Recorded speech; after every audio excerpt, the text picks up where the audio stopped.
Bonjour, dans cette vidéo, tu vas apprendre à démontrer qu'une suite est majorée, minorée ou bornée. Qu'appelle-t-on suite majorée? Soit UN une suite définie sur grand N, on dit que la suite UN est majorée s'il existe un réel grand M, tel que pour tout N appartenant à grand N, UN est inférieur ou égal à grand M. Dans ce cas, on dit que grand M est un majorant de la suite UN. Voici une illustration d'une suite majorée. Si on admet, bien évidemment, que le graphique garde une allure similaire au-delà du rang 14, on conjecture que pour tout n appartenant à grand N, tous les UN sont inférieurs à moins 1. Ou tous les UN sont inférieurs aussi du coup à 0. Les UN sont du coup tous inférieurs à 1, etc., etc. On a affaire alors à une suite majorée, puisqu'on a trouvé un réel grand M, ici grand M vaut par exemple -1, tel que pour tout n appartenant à grand N, UN est inférieur ou égal à grand M qui vaut -1. On dit que -1 est un majorant de la suite, on dit bien un majorant et pas le majorant, pour la simple et bonne raison que -1 est un majorant, alors, a fortiori, tout nombre supérieur à -1, par exemple 0, 0,5, 1, pi, racine de 2, sont aussi des majorants, puisque si pour tout n dans grand N, UN est inférieur ou égal à -1, alors pour tout n dans grand N, UN est inférieur à tout nombre supérieur à -1. De même, on dit qu'une suite définie sur grand N est minorée s'il existe un réel petit m, tel que pour tout n appartenant à grand N, UN est supérieur ou égal à petit m. Dans ce cas, petit m est dit un minorant de la suite UN. Voici par exemple une illustration où on a une suite UN pour laquelle on observe que tous les termes de la suite sont supérieurs ou égaux à 1 pour tout n appartenant à grand N, à condition de supposer qu'au-delà du rang 14, la suite UN garde une allure similaire à celle exposée sur l'écran de la vidéo. On dira alors que 1 est un minorant de la suite. On a pour tout n dans grand N, UN supérieur ou égal à 1, a fortiori, tout comme le majorant, on a aussi que pour tout n dans grand N, UN est supérieur ou égal à 0, UN supérieur ou égal à -1, etc., etc. Donc on ne peut pas dire que 1 est le minorant, on dira que 1 est un minorant de la suite UN. Ainsi, une suite est minorée. Pour le montrer, il te suffira de trouver un réel M pour lesquels, pour tout n dans grand N, UN est supérieur ou égal à ce réel petit m. On dit que la suite UN est bornée s'il s'agit d'une suite à la fois majorée et minorée. Autrement dit, s'il existe deux réels petit m et grand M, tels que pour tout n dans grand N, UN est compris entre petit m et grand M au sens large. Par exemple, la suite UN définie par UN égale -1 puissance n est une suite bornée, puisqu'on observe que pour tout n dans grand N, UN est à la fois compris entre -1 et 1. -1 est fixe, 1 est fixe, ce sont deux réels pour lesquels UN est compris entre petit m et grand M. Petit m vaut -1 et grand M vaut 1. Considérons l'exemple suivant. Montrer que la suite, définie sur grand N par UN égale 5n au carré moins 6, est minorée par -6. On sait montrer que UN, la suite UN, est minorée par -6.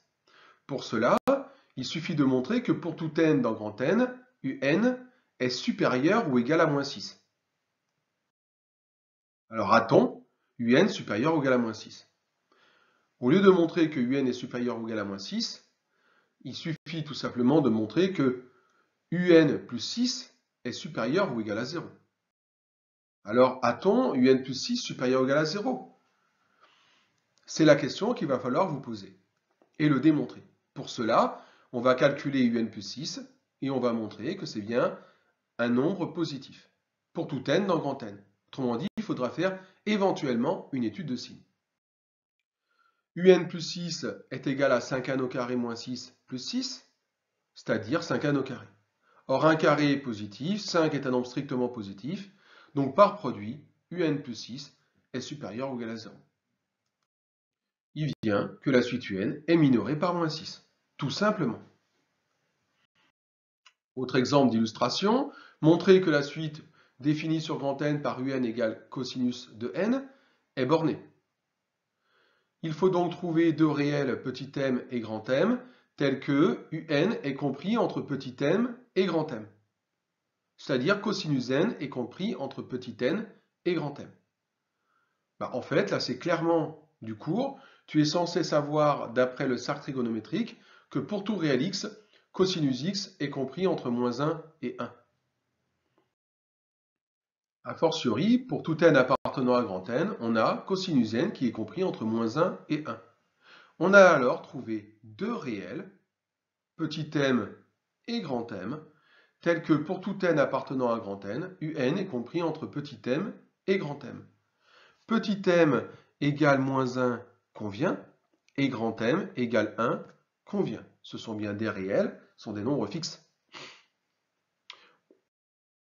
On conclut que la suite un est bornée. Autre exemple d'illustration et autre méthode de démonstration. Ce coup-ci, on ne va pas le démontrer directement en utilisant des inégalités, on va le démontrer par récurrence.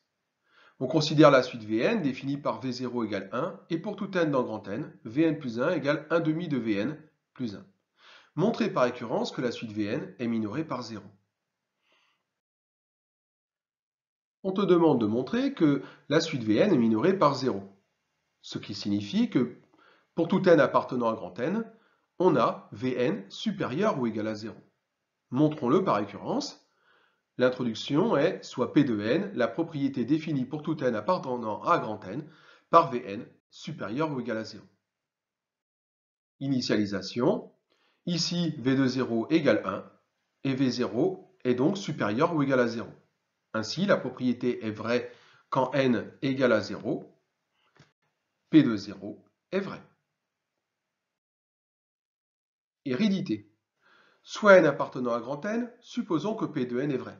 C'est-à-dire, supposons que V de n est supérieur ou égal à 0.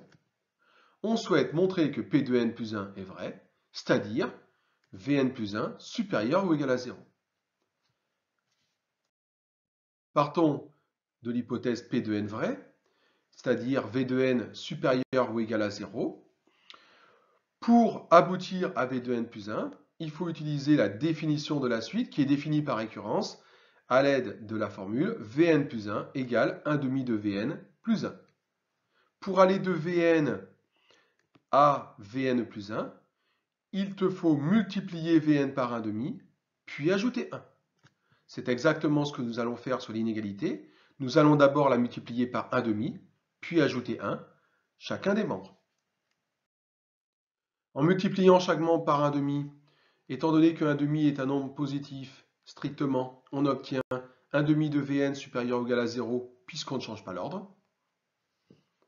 Puis, en ajoutant 1 chaque membre de l'inégalité, on obtient 1 demi de Vn plus 1 supérieur ou égal à 1.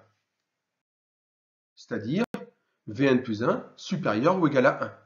Ce n'est pas tout à fait ce qu'on te demandait de montrer. Tu devais montrer que Vn plus 1 était supérieur ou égal à 0. Oui, mais si Vn plus 1 est supérieur ou égal à 1, alors forcément, Vn plus 1 est supérieur ou égal à 0. Tu peux conclure que P de n plus 1 est vrai. En conclusion, tu as montré par récurrence que pour tout n appartenant à grand N, P de n est vrai, c'est-à-dire que Vn est supérieur ou égal à 0. Autrement dit, la suite Vn est minorée par 0. À bientôt pour une nouvelle vidéo.